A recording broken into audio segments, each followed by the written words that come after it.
Boa noite a todos, sejam todos bem-vindos.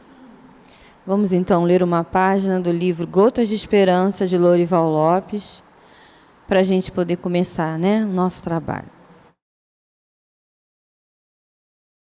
Não se revolte contra as intempéries. Toda a natureza está sujeita a Deus. O frio, a chuva, o vento, o sol quente existem para o seu benefício. Suas variações visam o equilíbrio da vida. Sem elas, talvez, você não pudesse sobreviver. O ar que você respira, a água que o serve, o alimento que o sustenta, demandam condições apropriadas. Deus regula tudo. Agradeça. Veja o amor de Deus nos fenômenos climáticos, mesmo com sacrifício e morte. Ver Deus nas variações da natureza é um ato de fé. Lindo, né? Que a gente então possa acreditar nisso.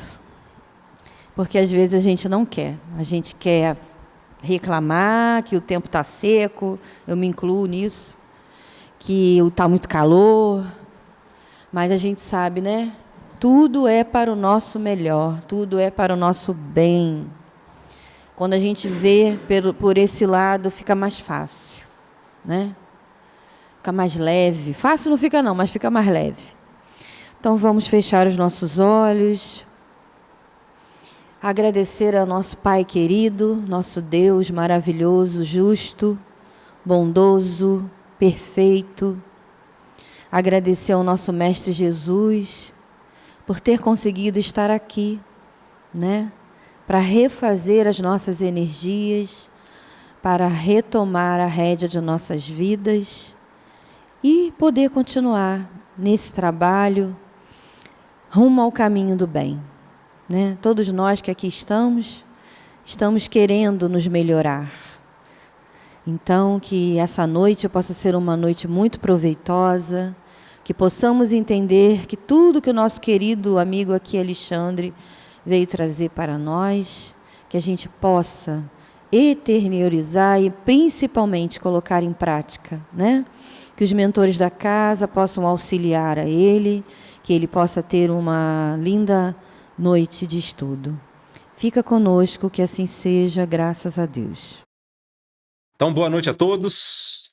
Hoje vamos conversar um pouquinho sobre um tema muito interessante que está relacionado com a brandura e a passividade. Bem-aventurados, brandos e pacíficos, porque herdarão a terra.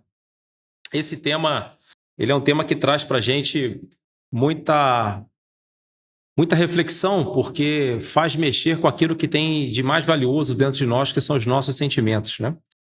E é importante lembrar, né, que na história da nossa humanidade, né, infelizmente, o uso da violência, o uso da força sempre foi uma medida, né, uma forma de contato com a humanidade, né?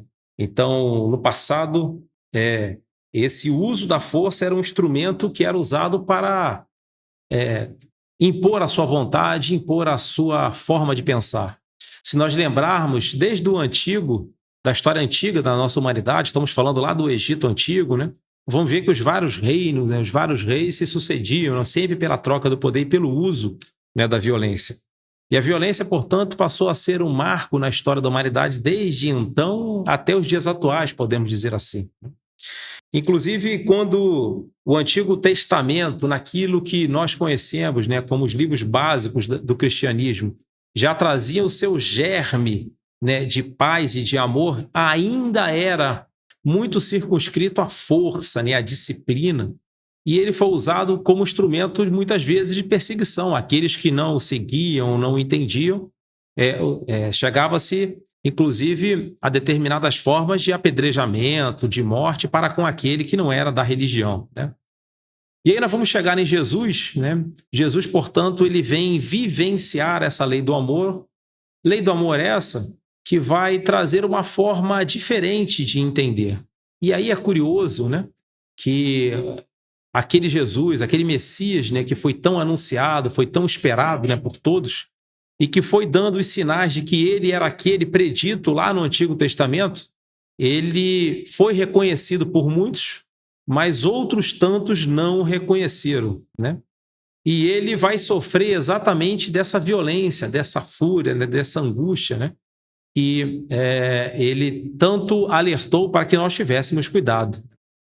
Na sua caminhada, é interessante notar que ele vai selecionando aqueles evangelistas, né? E entre eles a figura do cobrador de impostos, né? É interessante que Jesus vem sempre trazendo lições para a gente, né? Ele sempre pega aquele que ninguém gostava, de onde ninguém esperava, né? De onde ninguém achava que ia sair alguma coisa, ele tira uma lição dali. Por isso ele pega sempre o samaritano. A figura do samaritano está presente no evangelho em vários momentos, né? Para dizer para aqueles que achavam que o samaritano nada valia, Jesus vai exatamente naquele que ninguém acreditava, que ninguém esperava nada, para trazer o exemplo do evangelho, o exemplo das lições que Jesus estava trazendo, né? E era interessante que se esperava o Messias, muitos da religião judaica, aqueles que seria um dominador, um Messias guerreiro, aquele que subjugaria, né, os povos que tanto fizeram sofrer o povo judeu, pelas várias migrações, colonizações, né, subjugações pelos quais passaram. E quando veio Jesus, portanto, trazendo para a humanidade o Sermão da Montanha, e aí estávamos falando quando ele chama esses vários discípulos à figura de Mateus, porque provavelmente, segundo a história, né, Mateus era um dos poucos que sabia ler e escrever, né? Vamos lembrar que naquela época a escola era muito difícil, né? As pessoas, na verdade, aprendiam por repetição, né? Todo mundo já viu o filme que as pessoas sentam do lado e repete, repete, repete. Era assim que se aprendia, né? Por repetição. Mas não havia um raciocínio tão claro como tem hoje, que a escola faz com que a gente leia, pense, raciocine, né? As coisas eram muito por repetição, então poucos sabiam ler e escrever. E o cobrador de impostos era alguém que sabia ler e escrever, porque ele tinha que prestar contas, né, aos romanos, que eram os grandes detentores da violência daquela época e dominavam, né, o povo judeu. E, portanto, os judeus, né, odiavam aquele que era o cobrador de impostos, né? E Jesus vai pegar exatamente essa figura, aquele que era tão odiado, para ser um dos seus discípulos.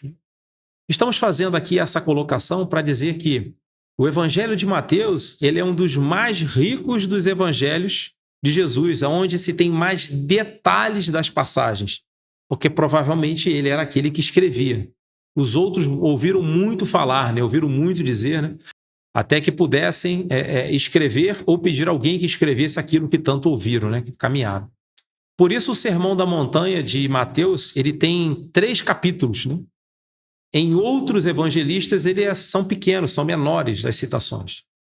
E é interessante que, quando Mateus vai trazer as citações do Sermão da Montanha, ele a divide em 3 capítulos, como dizíamos, porque o capítulo 5 ele é um capítulo destinado àqueles pobres de espírito. E ele começa, portanto, né, fazendo uma alegoria àqueles que são simples, né? E de cara isso já assombra, já chama a atenção, já causa uma divergência, porque como é que Jesus não falaria para os poderosos, né, para os nobres, para os religiosos da época? E ele vai falando, portanto, que era necessário sermos essa luz do mundo, sermos esse sal, né, que dá o sabor aos alimentos, às coisas, né? Mas ele vai falar, portanto, das bem-aventuranças, e nas bem-aventuranças ele vai citando e vai chegar nessa que é a única das bem-aventuranças em que ele promete alguma coisa na terra, em que há uma destinação, né? Bem-aventurados os mansos e pacíficos, porque herdarão a terra, né? Todas as outras são sempre destinadas ao espírito ou para algo de transformação interior, né? Para que a gente pudesse prestar atenção aos mandamentos que Jesus trazia.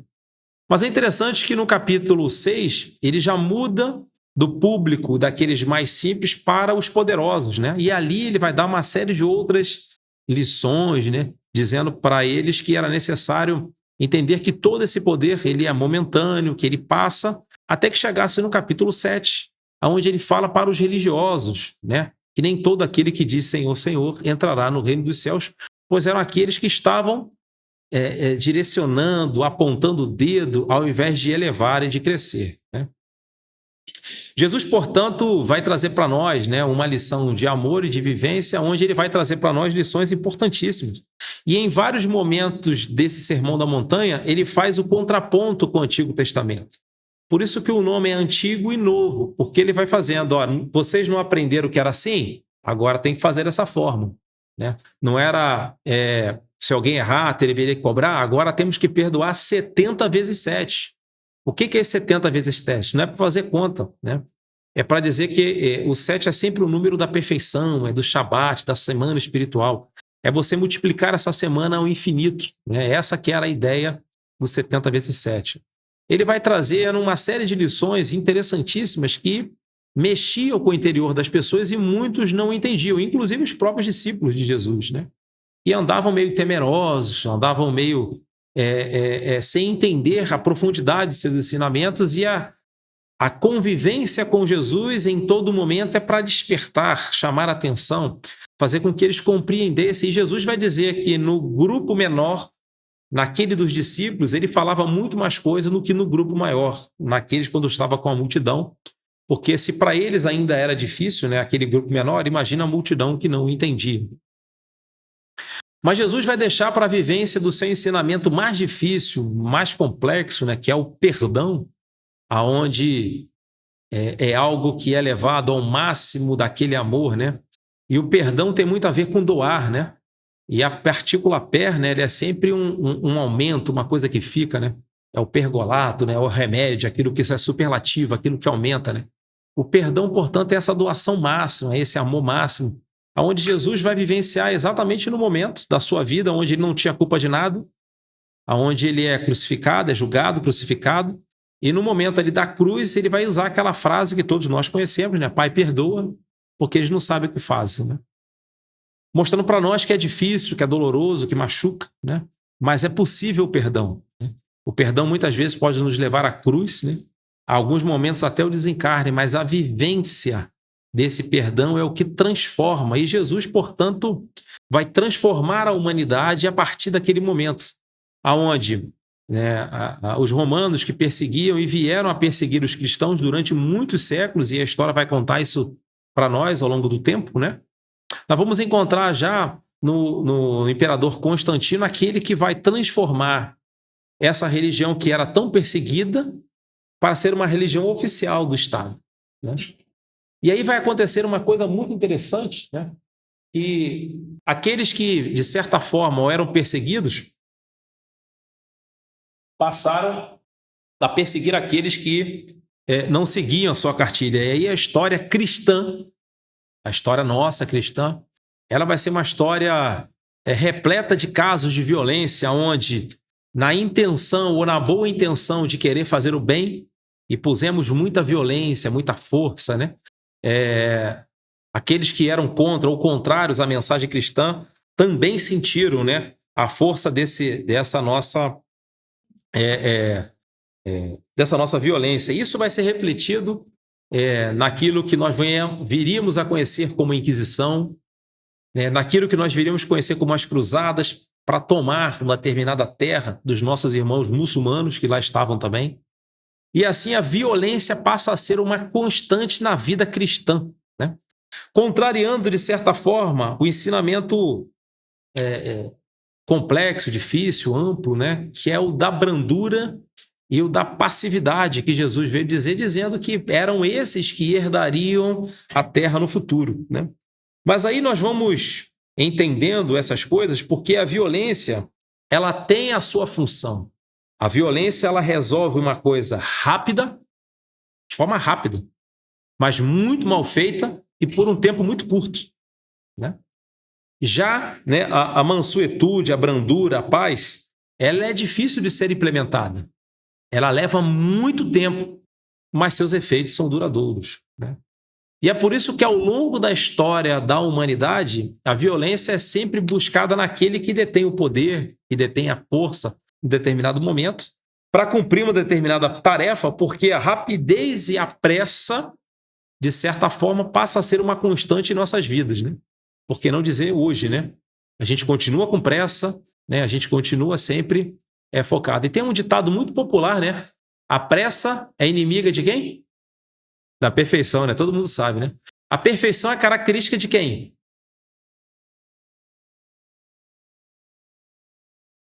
Da paciência, sim, mas qual entidade? Quem é o perfeito? Jesus, Deus, né? Então, se a pressa é inimiga da perfeição, né? Toda vez que nós estamos com pressa, nós estamos sendo o inimigo de quem? Desse Deus, de Jesus, né? Dessa bondade, dessa brandura. A pressa, portanto, nos faz tomar decisões e ações muito ligadas, muito próximos daquilo que estamos falando, da violência, da força. Que não é a mensagem de Jesus, que não é a mensagem divina da brandura e da paz. E nós vamos conversar um pouquinho para frente.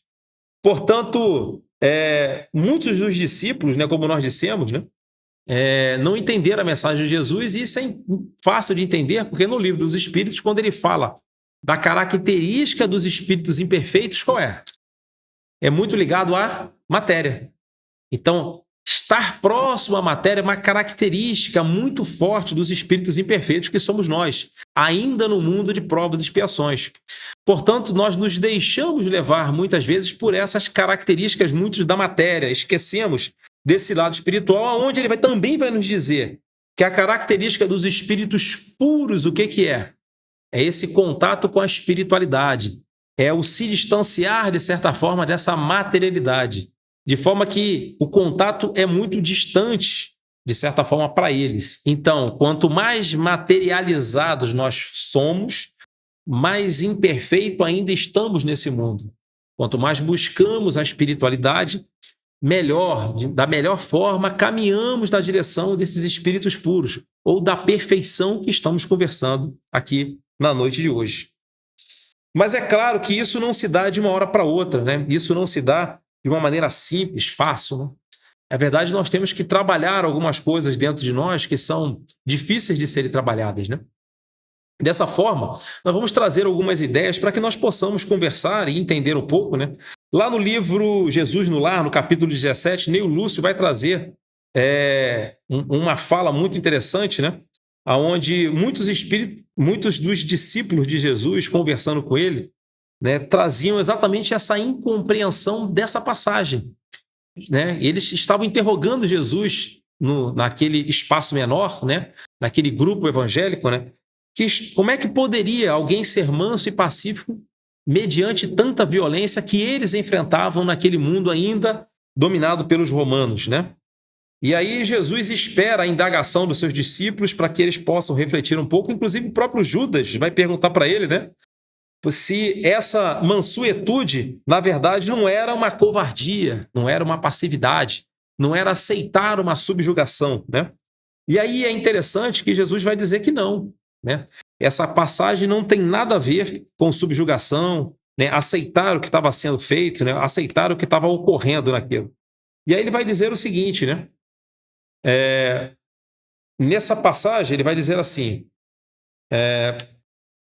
Senhor, por que atribuíste aos mansos a posse final da terra? Os corações acovardados gozarão de semelhante bênção. Então, eles levando exatamente para essa incompreensão, né? E Pedro depois vai perguntar também, né? Se o malfeitor visitar minha casa, devo acordar-lhe os imperativos do acatamento recíproco? E aí é interessante, né, que Jesus deixa um tempo para que eles voltem à calma, né?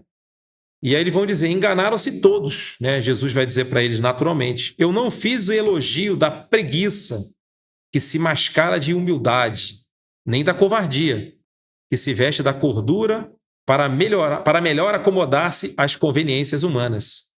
As criaturas que se afeiçoam a semelhantes artifícios sofrerão duramente os instrumentos espirituais que o mundo se utiliza.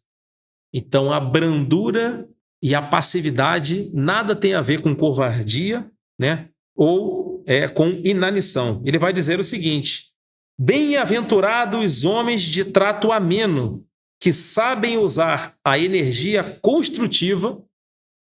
Então, Jesus está falando. É a energia construtiva entre gestos de bondade e o verbo da compreensão. E aqui ele dá uma fórmula sensacional, né?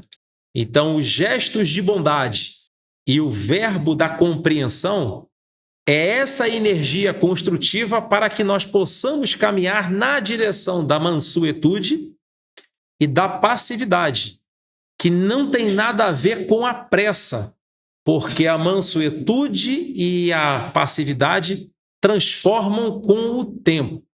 E o tempo é uma questão interessantíssima. Quando a gente vai buscar no Evangelho, né, de Jesus, na Bíblia, basicamente, a questão do tempo, a gente praticamente não encontra lições sobre o tempo, né? E fica uma curiosidade, né?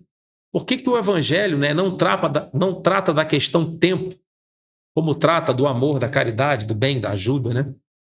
E aí a lição que fica para nós é que o tempo ele não é importante, né? Leve o tempo que for, o importante é a transformação do ser. E por isso que estamos aqui durante séculos, indo e vindo, voltando, melhorando, crescendo, caindo, substituindo, caminhando, transformando, para que nós possamos chegar lá na frente, já transformando as nossas emoções, daquela violência que faz parte de nós, ainda muito ligada a essa materialidade, e possamos caminhar nessa direção dessa angelitude, né, dessa paz que Jesus vem trazer para nós. Portanto, o Evangelho segundo o Espiritismo vai ressaltar nesse estudo, né, as questões ligadas à obediência e à resignação. E aí esse capítulo 9 do Evangelho segundo o Espiritismo, ele é sensacional, né? Que ele vai trazer para nós algumas ideias muito interessantes que não tem nada a ver a obediência e a resignação com ficar calado, ficar parado, em aceitar de forma branda ou não fazer nada. Na verdade, a obediência e a resignação, eles vão trazer para nós uma forma ativa de agir na direção da brandura, na direção da pacificação. Porque ele vai trazer para nós, e sabiam eles, a nossa dificuldade de entender esses conceitos, que a obediência é o consentimento da razão. E a resignação é o consentimento do coração. Com isso, ele está trazendo para nós que toda vez que nós já conseguimos trazer a razão, nós nos tornamos obedientes porque entendemos. É o caso da mãe, né? Todo filho jovem, né? Quem tem filho jovem aí é rebelde, né? Um rebelde sem causa, né? Ele é rebelde, que não gosta, que não quer, porque não foi. Não sabe nem porque está revoltado, mas ele está, né? O importante é estar revoltado. Mas depois, esse filho jovem que cresce e amadurece, ele passa a obedecer o pai e a mãe muito mais do que obedecia como antes. Por quê? Porque ele já consegue entender. Não é que antes ele não conseguisse, porque ele ainda tinha algumas dificuldades, algumas desavenças, alguns processos pelos quais ele passava e que tornavam, né, de certa forma, esse ser desobediente. Portanto, o consentimento da razão ainda não era claro para ele. Agora, uma vez a razão tomando conta, aquilo entrando no seu coração, ele se torna resignado, né? E essa resignação não tem nada a ver com nem achar que está tudo ótimo, maravilhoso, não é isso. Mas é entender a ação de Deus, da espiritualidade, dos amigos espirituais, de que nada acontece por acaso. Apesar de nós lermos isso, apesar de nós falarmos isso, apesar de muita gente falar aqui na reunião pública isso, quando aperta o nosso calo, a coisa muda, não é isso? Quando mexe com a gente é outra coisa. É o velho problema do presídio, né? Alguém fala assim, não tem nada a ver, começou a falar de uma coisa e puxou outra, né? Quando tem revolta no presídio, né? Mata todo mundo, prende, acaba com a situação, ninguém presta, né? Quando o familiar nosso é preso, esse negócio de matar todo mundo não é bem assim, não. Vamos selecionar, né, o pessoal que realmente é ruim, quem não é. Quando nós somos presos, não é isso? Esse negócio de matar os outros tem nada a ver, vamos parar com isso, né? E esse negócio não é bem por aí. Então, quando a dor, a dificuldade se aproxima de nós, vamos nos tornando mais maleáveis, mais flexíveis, né? Quando a dor está longe, fora, lá no exterior, nós nos tornamos mais duro, mais impaciente, né? A proposta, portanto, da resignação é trazer para o coração, é tornar-se empático naquilo. E veja, que é um exercício que leva tempo. Por isso, no livro Amenidades de Emmanuel, perdão, no item lá, Amenidade, né, de Emmanuel, no livro da Esperança, né, ele vai trazer que é imperioso chefiar as nossas emoções, dominar a nós mesmos, né, e não dominar o outro. Então, Emmanuel vai trazer para nós dessa dificuldade que nós temos. E aí a todos nós, né? Eu sempre brinco, assim que vocês conseguirem fazer isso, não esqueça de me ensinar, né? Porque e nós refletimos isso, né? E nós apresentamos isso aonde? Nos grupos menores pelos quais frequentamos, né? E nada melhor do que o nosso lar, né? A nossa casa, né? São os nossos cônjuges, né? São os nossos filhos que sabem como nós somos, né? E é interessante que a gente vem para a casa espírita, né? Fala tanto de amor e de bondade, né? E aí a reflexão é para mim, mas quando chega em casa, de vez em quando te dá uns gritos, não é isso? Faz as suas bobagens, né? E o pessoal, olha o que você falou lá, né? Na palestra, né? Mas o filho é bom para isso, para sempre puxar a nossa orelha, né? Então a proposta hoje é exatamente nós estudarmos isso, estarmos atentos a essa mensagem. É essa a proposta, né? Que os amigos espirituais vêm nos trazer. É essa nova postura, é essa mudança no interior. Portanto, os mansos são aqueles que conseguem dominar a si mesmo. Veja que o ensino vai ficando mais difícil, né? Vejam que a brandura, né, e a paz são as virtudes daqueles espíritos que permanecerão na transformação da Terra. À medida que evoluímos, cada vez mais vamos nos aproximando desse contato com a espiritualidade e nos afastando desse contato da materialidade enquanto espíritos. E vamos dominando a nós mesmos, né?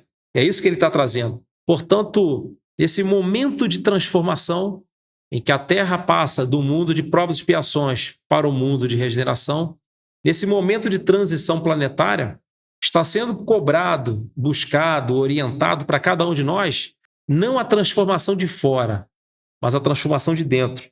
E por isso que dói, por isso que machuca, por isso que parece que nada está dando certo, né?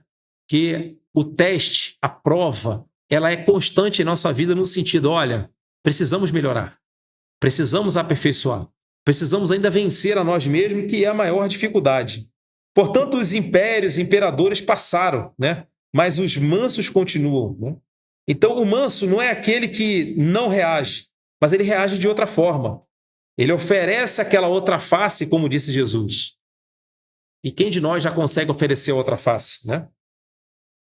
Ele é a força do exemplo em qualquer momento, mesmo que ninguém esteja vendo.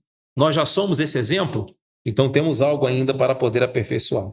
Ele não recorre às ferramentas do mal. Agora, isso não tem nada a ver com preguiça, com inanição, com covardia, porque Jesus foi manso, mas foi firme. Ele foi para a cruz. Ele cumpriu aquilo que tinha que ser feito. Ele não entrava naquela discussão vã. Ele sempre dava uma orientação. Vocês vão lembrar do apedrejamento lá da adúltera, não é isso? O que Jesus vai falar? De forma firme, aquele que estiver sem pecados, não é isso? Que atire a primeira pedra. Né? Então ele não vai entrar na discussão que era bom, que não era, que foi, que não foi, que fez, que não fez. Né?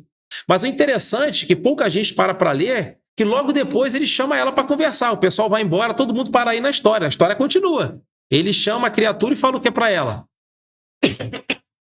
Aonde estão aqueles, né, que estavam te condenando? E ela fala, todos foram embora. Então, pois é, eu também não te condenarei. Agora vai e não tornes a pecar, né? Ou não peque novamente, ou não faça de novo. Né? Então, é interessante que ele chama, ele sempre dá aquela lição, né? Para todos aqueles que estão envolvidos nisso. Portanto, o imediatismo que a gente vive nesse mundo, nós temos que tomar cuidado, né? Com essa pressa, com a lógica da troca, da substituição constante, né? E isso faz com que a gente vá trocando tudo, né? Inclusive as relações familiares, as relações amorosas, e vemos aí a dificuldade que é nos relacionamentos, né? Portanto, a brandura é sermos cada vez mais essa luz e cada vez menos a pedra, aquele que machuca, né? Por isso tem uma frase muito bonita, né? Vocês já conhecem, com certeza, mas é interessante lembrar que tem a ver com o nosso estudo de hoje, né? A pedra, né, preciosa, pedra preciosa. Se você taca na cara de alguém, além de ferir, causa revolta. Mas se você embrulha ela muito bonitinho e oferece com todo carinho, dificilmente ela é rejeitada. Então a dificuldade da brandura é nós pararmos cada vez mais, trabalharmos cada vez mais em nós, sairmos da questão dos acusadores, daqueles que apontavam o dedo, de ser essa pedra que fere, passemos esse embrulho que envolve, que que oferece essa pedra preciosa de uma maneira tal que é difícil de ser rejeitada. Como Jesus fazia, todos aqueles que tinham contato com Jesus, né? E aqui, claro, estamos falando de um espírito puro, de alto grau, né? Mudavam sua forma de ser, né? E aí nós vamos encontrar na figura de Saulo, né? Alguém que passou por esse processo de transformação. Aquele que tinha, o Saulo, que tinha a paz do mundo, ele era uma pessoa que era judeu, mas também era romano, falava, né, os 2 idiomas, além de falar o próprio grego. Ele era do Sinédrio, que era a grande cabeça religiosa, a chefia da religião, aqueles que mandavam, né, no povo judaico, que ditavam as regras. Portanto, uma pessoa muito culta, inteligente, por que não dizer de muitas posses, né? Mas mesmo assim, essa paz do mundo que ele tinha, que muitos acham que é a felicidade, não lhe trazia a paz do Cristo. Portanto, ao confrontar-se, né, com aqueles que estavam na casa do caminho, que eram os discípulos de Jesus após a sua morte, que vão montar ali um local de ajuda àqueles mais necessitados, ao ouvir a mensagem de Jesus, aquilo o revolta. Aquilo traz para ele uma revolta muito grande. E ele vai perseguir os cristãos de forma que ele vai ser o responsável pelo primeiro apedrejamento do primeiro cristão, que é Estevão, que vem a ser o irmão sumido da sua noiva de então, Abigail, que ela tanto procurou. Que aí vocês vão encontrar essa história lá em Paulo e Estevão, tá? Depois vocês procurem lá, história sensacional, tá? E isso vai fazer com que ele, de certa forma, ao descobrir que aquele era o irmão sumido da sua noiva, né? E que ele foi o responsável, de certa forma, por sua morte, ele se afasta um pouco da noiva. E depois de um certo tempo, lembrando que naquela época não tinha telefone, não é isso? Não tinha celular, não tinha nada, as coisas demoravam, né? Até o mensageiro chegar montado a burro, né? As coisas demoravam. Quando ele aparece, quando ele volta para ver sua noiva, que ela já estava doente, e ele volta e ela já estava praticamente morrendo, e ela tinha se tornado uma cristã, né? E a revolta dele aumenta ainda mais, né? Com essa seita dos cristãos, né? Que pessoal era esse? E ele vai atrás daquele, né, que havia transformado, né, a sua esposa, e ele descobriu que ele tinha ido para Damasco. E no caminho para Damasco, ele vai encontrar a figura de Jesus. Não estamos aqui hoje para contar toda a história, mas é uma história sensacional. Mas para dizer que quando ele encontra a figura de Jesus, né, ele muda completamente, né? Ele, montado no seu cavalo, ele cai, né? E ele diz, né? Ele vai, quem é, né? Ele vai dizer quem é. Depois vocês vejam lá o português, né, direitinho, né? Sou eu aquele, né, que você tanto persegue. E ele vai dizendo, o que queres que eu faça, né? Jesus fala para ele, vai para a cidade e aguarda lá. Não ficou falando para ele, contando a história toda, dizendo, tu vai caminhar no deserto, tu vai ser apedrejado, vai passar fome, vai andar muito, vai lá e aguarda. E ele vai, e ele muda, e é uma história de transformação que não é uma história de transformação comum, porque nós cairíamos no choro, no pranto, na reclamação, dizendo que não foi bem assim, que minha mãe não me ajudou, que meu pai não me orientou, que eu não estava bem aqui, que meus colegas me levaram. Ele muda completamente, instantaneamente, ele diz, Senhor, o que queres que eu faça? Ele não pediu desculpa dos vários apedrejamentos, das mortes que causou ao longo do tempo. Ele muda e essa mudança vai fazer com que ele passe por um processo interior de transformação, de aprendizado da mensagem de Jesus. Ele tenta voltar com aqueles companheiros da casa do caminho que ele havia mandado prender e havia mandado matar o primeiro cristão Estevão que lá estava.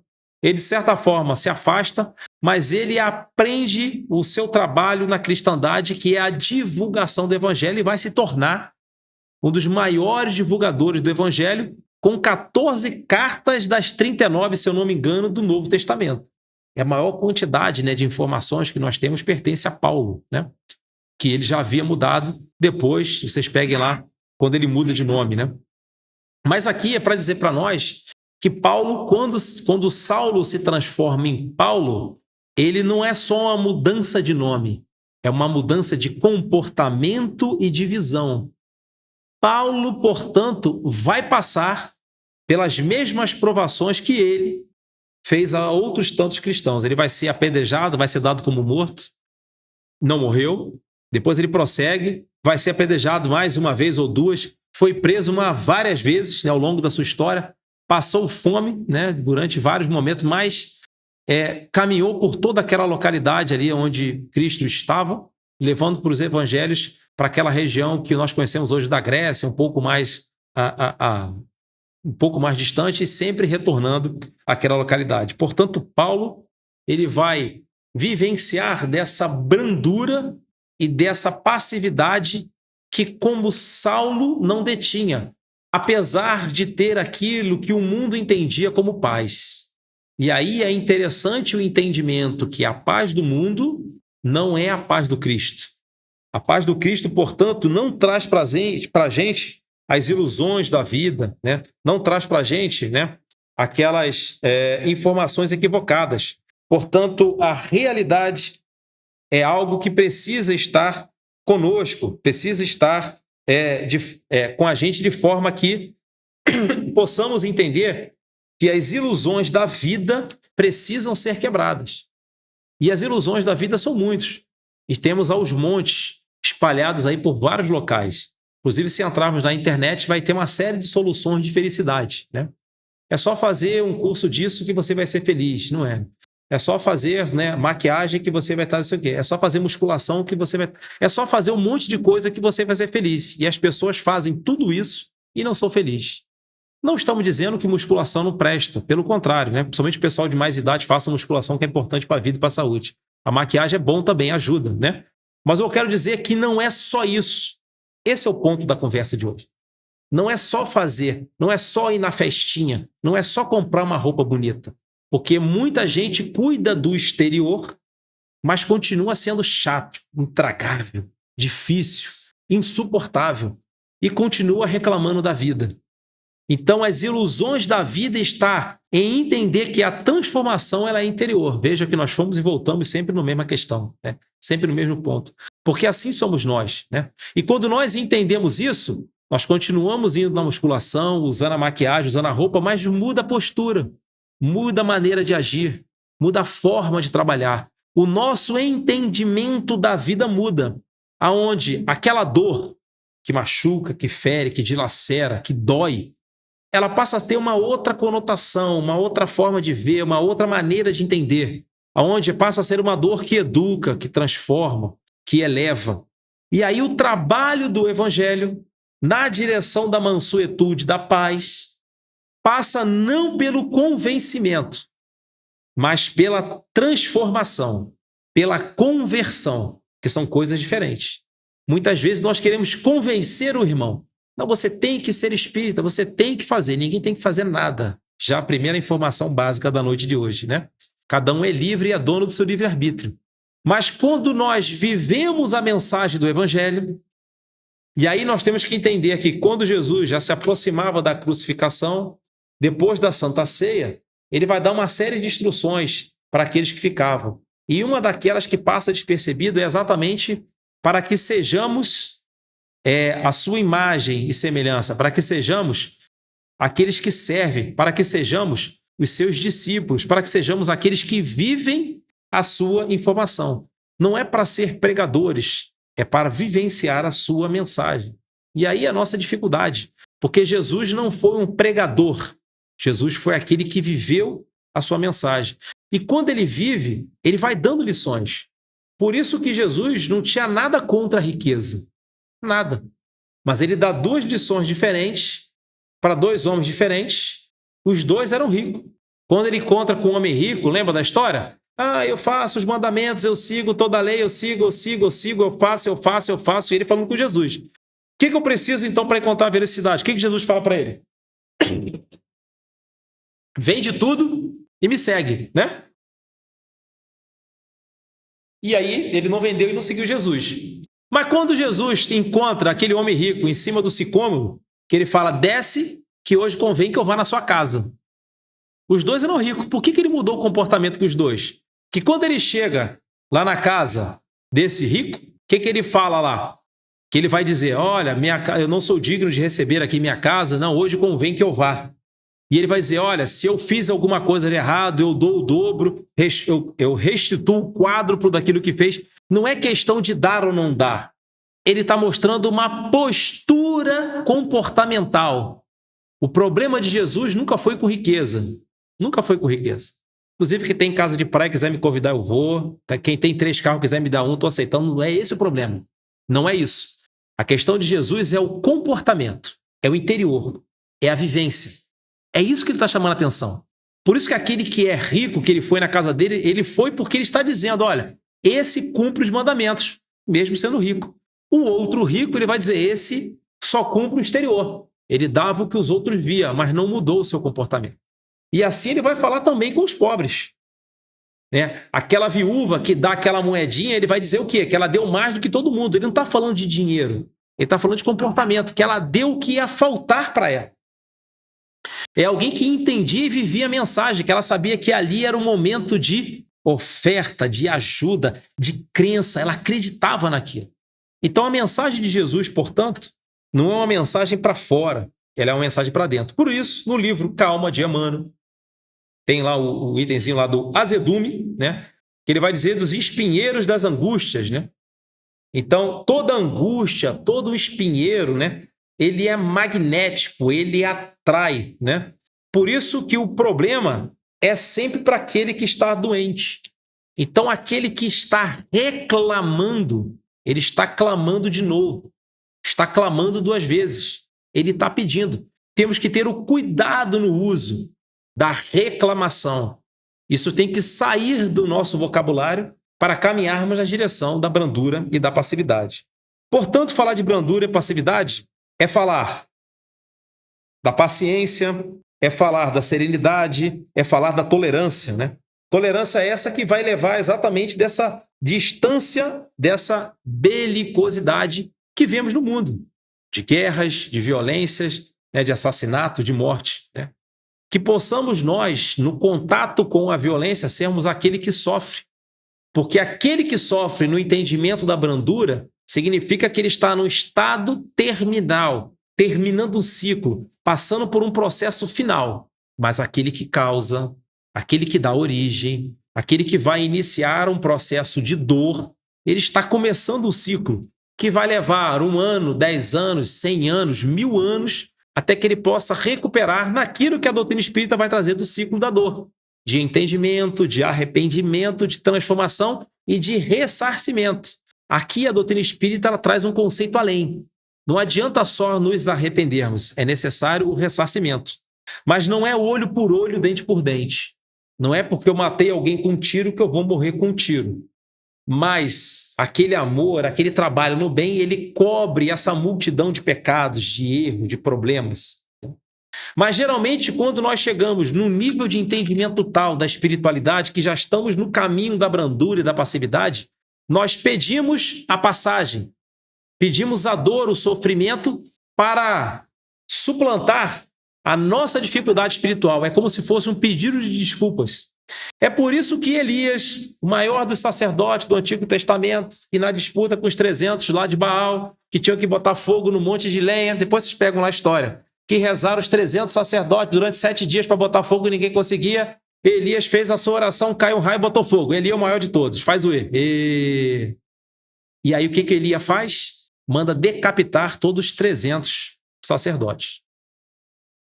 É ele que volta depois, né, já na figura, né, de João Batista, né, que, segundo Jesus, dos nascidos de mulher, ninguém era maior do que ele.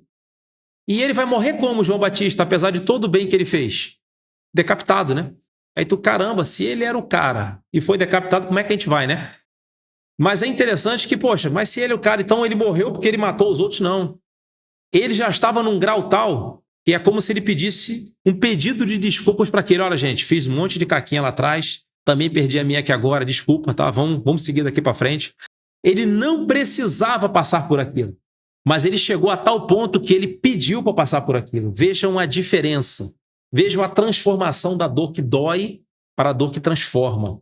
Para alguém que vive a mensagem e transforma o seu ambiente. Portanto, vocês estão acelerando o relógio ali, não é isso? Acaba com 50, né? Nós vamos chegando já, né? Terminando aqui já a nossa... Chegando ao final aqui da nossa conversa, né? Que o verdadeiro domínio, portanto, está nessa nossa parte interior, nessa transformação, naquilo que Jesus veio trazer por nós, dessa brandura, né, que era a marca, né, de Jesus. E assim nós vamos encontrar nessa vivência atual, nessa época que estamos vivendo, a vinda de vários amigos nossos, né, espirituais, que transformam o mundo por já terem passado por isso. E aqui a figura de Kardec, nós vamos fazer só um comentário, né, já se aproximando do final, para dizer que nós costumamos ver muito Kardec como codificador, como um camarada muito inteligente, né, como alguém responsável pela escrita, e tudo isso está certo, né?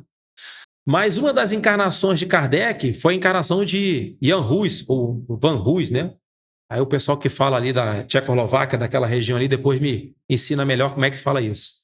E ele é conhecido na história do Evangelho, na história bíblica, né? Como um dos precursores, né, dessa abertura religiosa.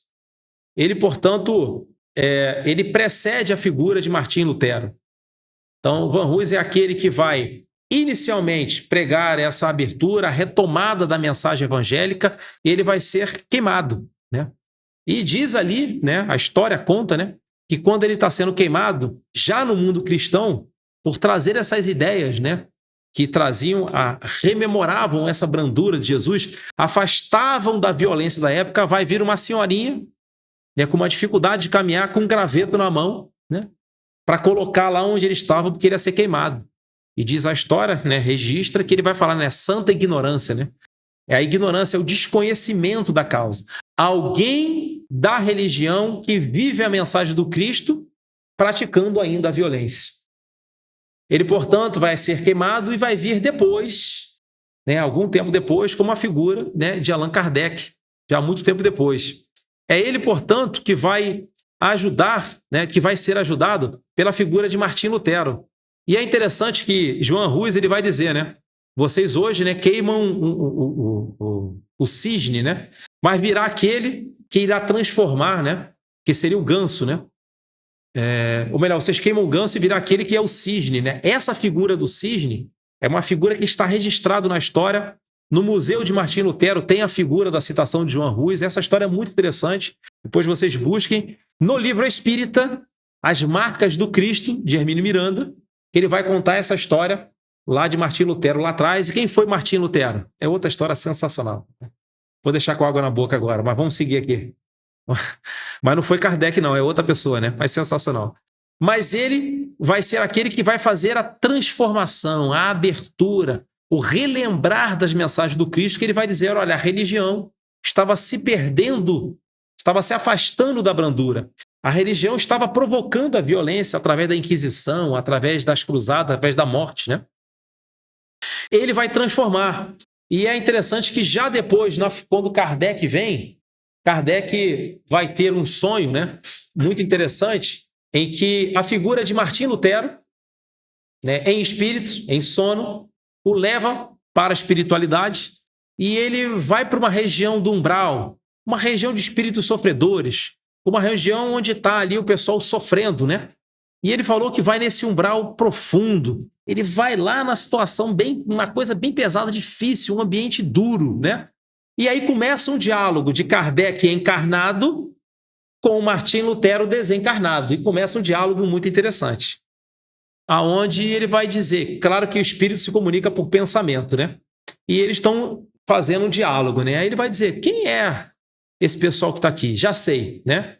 Esse pessoal era aquele pessoal que condenou Jesus, né, à cruz e o enforcou. Ele vai dizer, não, olha só, Martim Lutero vai explicar para o Kardec, olha, realmente esse pessoal merecia passar por toda essa dificuldade, mas eles eram mais ignorantes do que maus, né? E passaram pelo seu ciclo de dor e hoje caminham na direção do seu crescimento. Ele falou, tá bom, então esse aqui não é esse pessoal, já sei. Esse aqui são aqueles que fizeram as guerras, as mortes ao longo, perseguiram todos os cristãos ao longo desses séculos. Ele falou assim, não, também eram irmãos nossos, precisavam de ajuda, estavam indo muito ignorantes, desconheciam completamente a lei divina, né? E passaram pelos seus processos de dores, mas encaminham agora em ciclos evolutivos mais profundos. Ele falou, caramba, não é esse pessoal? Quem é esse pessoal aqui? Não, já sei. São todos aqueles príncipes, reis, que usaram o dinheiro para si, causando muita fome, guerras, mortes. Ele falou, não, esse pessoal também é um pessoal difícil. Mas cresceram, caminharam, evoluíram. Estão aí, muitos deles hoje, fazendo coisas boas. Ele fala, não é possível. Que povo é esse que está aqui tão ruim, né? Estamos aqui encurtando a história, né? Ele vai dizer, não, esses aqui eram aqueles que conheciam a mensagem divina, mas não a seguiram. Fizeram contra ela, trabalharam contra ela, desvirtuaram muitos irmãos. E Kardec, naquela hora, ele, desesperado, ele volta para o corpo, né, encarnado. E aí, ele vai escriturar a questão 642, que vai fazer aquela pergunta, basta o espírito não fazer o mal, né, quando encarnado, né? O que o espírito vai fazer? Não é só não fazer o mal, porque não fazer o mal é importante, já é um primeiro passo. Mas importa que todos façam o bem. Né? E aí a mensagem, né, da brandura e da passividade é exatamente essa. É que quanto mais caminhamos, né, na direção desse amor que Jesus veio trazer para nós, mais caminhamos na direção do entendimento dessa mensagem divina, que é essa mensagem de amor e de paz que os amigos espirituais vêm trazer para todos nós já há bastante tempo. Né? Então, precisamos trabalhar em nós, já caminhando para o final, que falar de mansuetude não é falar de ociosidade, hesitação, de fraqueza. É trabalhar no bem, sem desespero e sem violência. Vencendo, portanto, todas aquelas características dos espíritos inferiores que ainda temos dentro de nós, olhando para aquela espiritualidade superior, desses mundos mais altos, mais evoluídos, principalmente nesse momento de transição que estamos vivendo, que possamos, cada um de nós, transformar essas nossas dificuldades, dores, problemas em algo que transforma, que eleva, que educa, mas principalmente sendo como Cristo a mensagem que age e não aquela mensagem somente que fala. Portanto, possamos ser aquelas suas testemunhas. Portanto, deixamos para todos que possam ser essas testemunhas do Cristo na sua vivência, para que possamos herdar a terra nesse processo de transformação que se aproxima. Boa noite a todos. Fiquem com Deus. Boa noite, pessoal. Tão bonito escutar, né, essas palavras. E por que nós temos tanta dificuldade em ser manso e pacífico, né? É tão bonito escutar isso tudo que o nosso irmão Alexandre falou, o exemplo, as orientações do Cristo, mas a nossa natureza ainda é um pouco bruta, ainda com dificuldade de trazer para o nosso coração, para a nossa vida, essa beleza dessa mensagem do nosso Mestre amado. É importante termos essa conscientização desse caminho que devemos seguir e o esforço, o trabalho que temos que fazer para dominar nossas más tendências. É importante ter pé no chão, ter consciência disso, para que possamos ter muita força para conquistar esse patamar da brandura, da serenidade, tudo que vem junto, né? E isso vai nos trazer uma paz, uma harmonia muito grande. Então vale a pena correr atrás disso.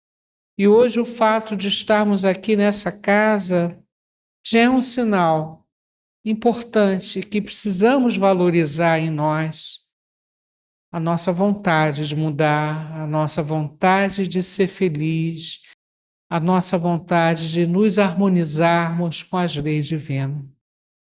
Vamos lá, é esforço, é trabalho, é estudo, estamos a caminho. Isso que é muito importante, né?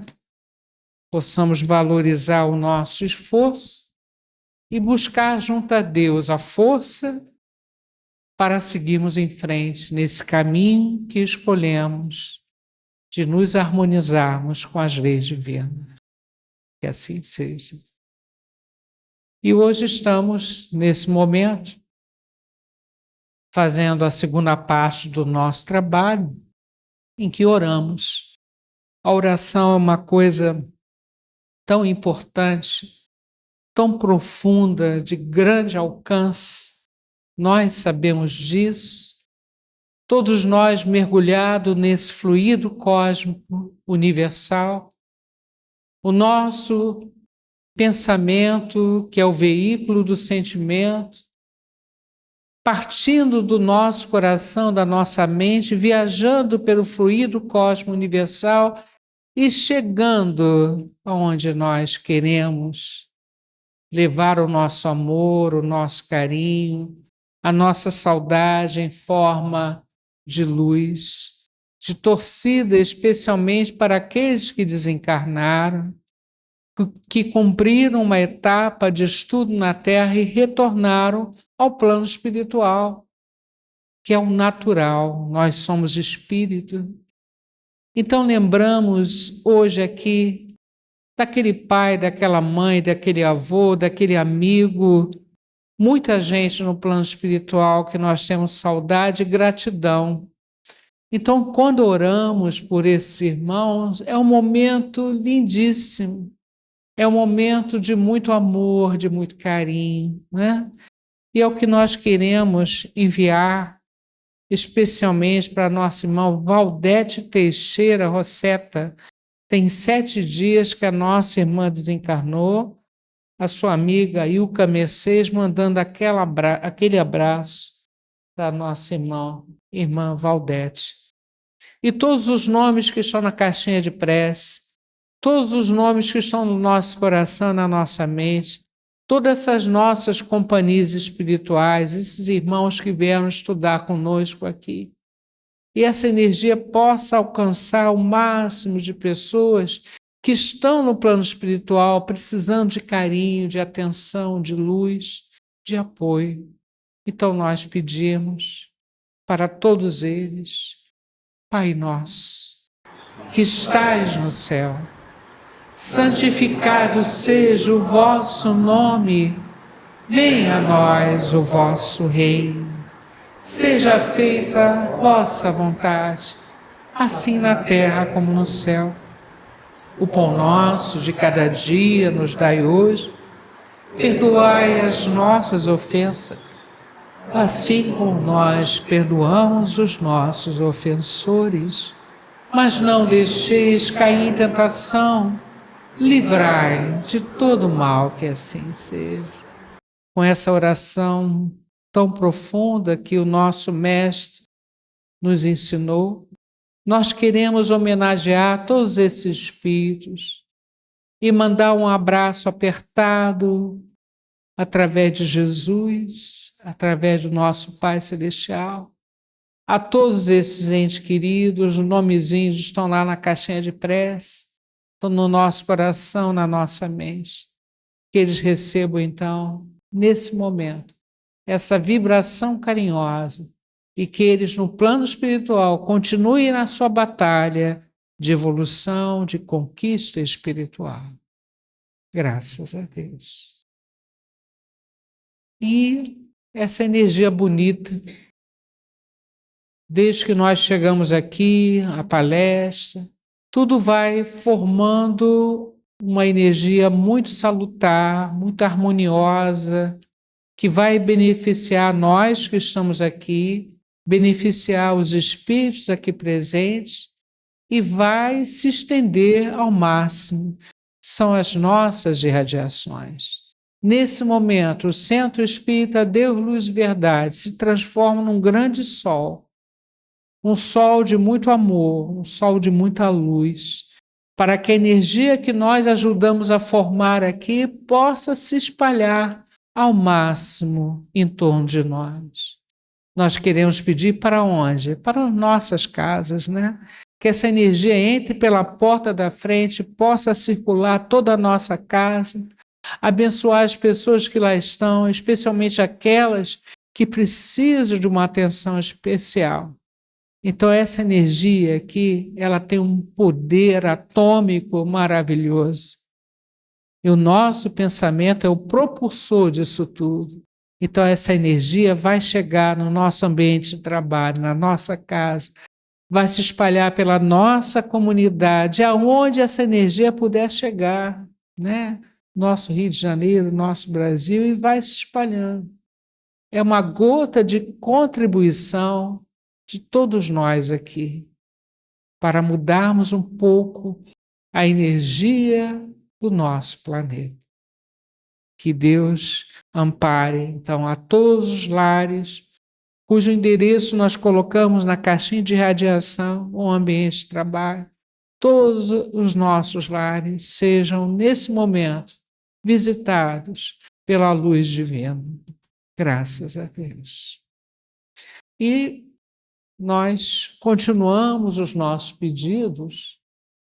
Eu costumo dizer que toda palestra aqui é um tratamento de saúde, é um momento de reflexão para a nossa saúde mental, que muitas das vezes nós perdemos por bobagem.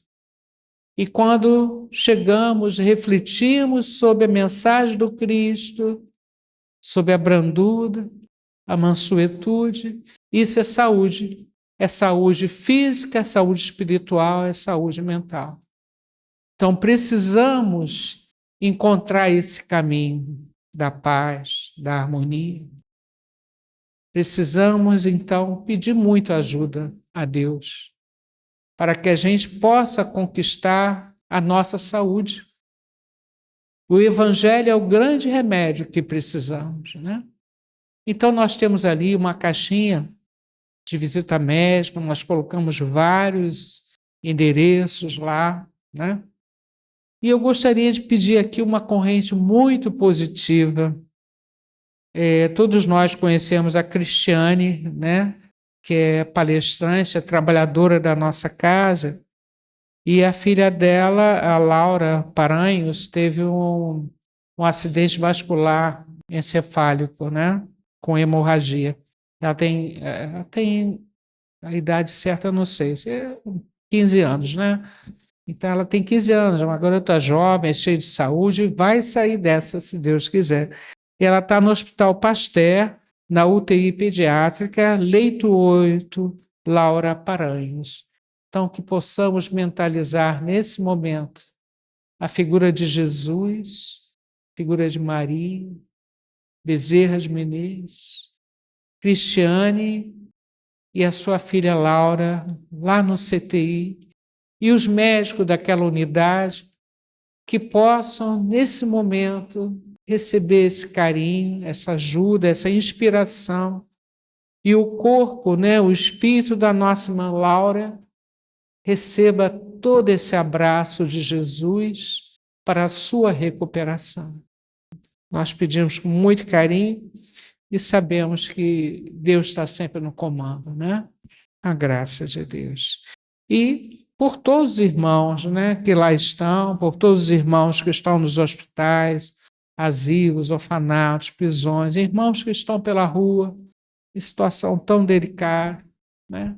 Que Deus possa ajudar todos esses.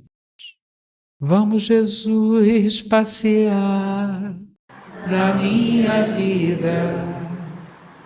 Quero voltar aos lugares em que eu estive só. Quero voltar lá contigo, vendo que estavas comigo. Quero sentir teu amor a me embalar. Cura, Senhor, onde dói.